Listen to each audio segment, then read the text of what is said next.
Endosulfan ദുരിതബാധിതർ വീണ്ടും പ്രതിഷേധവുമായി തെരുവിൽ. ദുരിതബാധിത പട്ടികയിൽ നിന്നും ഒഴിവാക്കപ്പെട്ടവരെ കാസർഗോഡ് പാക്കേജിൽ ഉൾപ്പെടുത്തി സഹായിക്കുമെന്ന മുഖ്യമന്ത്രിയുടെ വാഗ്ദാനം നടപ്പിലാക്കാത്തതിൽ പ്രതിഷേധിച്ച് കളക്ടറേറ്റിലേക്ക് മാർച്ച് നടത്തി.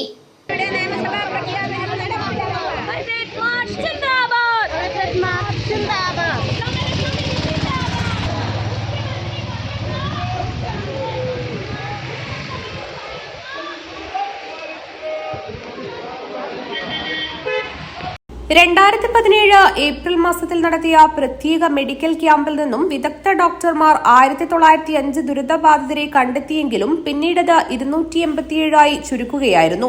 എൻഡോസൾഫാൻ പീഡിത ജനകീയ മുന്നണി നടത്തിയ പ്രക്ഷോഭങ്ങളെ തുടർന്ന് 587 പേരെ കൂടി പട്ടികയിൽ ഉൾപ്പെടുത്തി. അതേ ലിസ്റ്റിൽ ഉൾപ്പെട്ട 1031 പേരെ തിരിച്ചെടുക്കണമെന്ന ആവശ്യം നേടിയെടുക്കാനുള്ള പ്രക്ഷോഭങ്ങളുടെ ഭാഗമായാണ് കളക്ടറേറ്റ് മാർച്ച് സംഘടിപ്പിച്ചത്.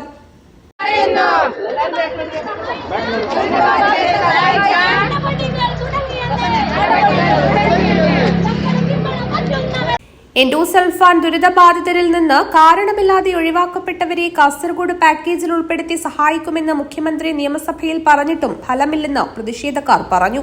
നമ്മൾ സെക്രട്ടേറിയറ്റിൽ പോയിട്ട് പിന്നെയും സമരത്തിലിരിക്കാൻ നമ്മളെല്ലാവരുടെയും തീരുമാനം.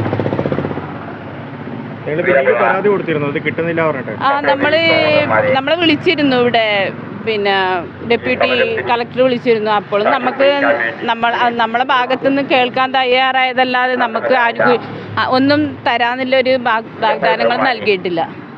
അപ്പം അതിൻ്റെ ഭാഗമായിട്ട് ഇനിയും നമ്മൾ സമരം ചെയ്യാൻ തന്നെ തീരുമാനം. ചികിത്സയും ശല്യരോഗവും അങ്ങനെയൊന്നുമില്ലല്ലോ. ചികിത്സയൊന്നും ഇല്ലാത്തത് കൊണ്ട് നമുക്ക് ഭയങ്കര ബുദ്ധിമുട്ടുണ്ട്. മരുന്നിനും പിന്നെ എല്ലാ കാര്യത്തിനും ഇപ്പോൾ വളരെ ബുദ്ധിമുട്ടില്ലാന്നുള്ളത്. പട്ടികയിൽ ഉൾപ്പെട്ടവരുടെ സൗജന്യ മരുന്ന് വിതരണം തുടരുക, മുടങ്ങിക്കിടക്കുന്ന പെൻഷൻ വിതരണം ചെയ്യുക, എൻഡോസൾഫാൻ ദുരിതബാധിതർക്ക് പ്രത്യേക മെഡിക്കൽ ക്യാമ്പുകൾ സംഘടിപ്പിക്കുക, മുഖ്യമന്ത്രി ഉറപ്പു നൽകിയ വാഗ്ദാനങ്ങൾ പാലിക്കുക തുടങ്ങിയ ആവശ്യങ്ങൾ ഉന്നയിച്ചാണ് മാർച്ച്. News bureau, Kasaragod.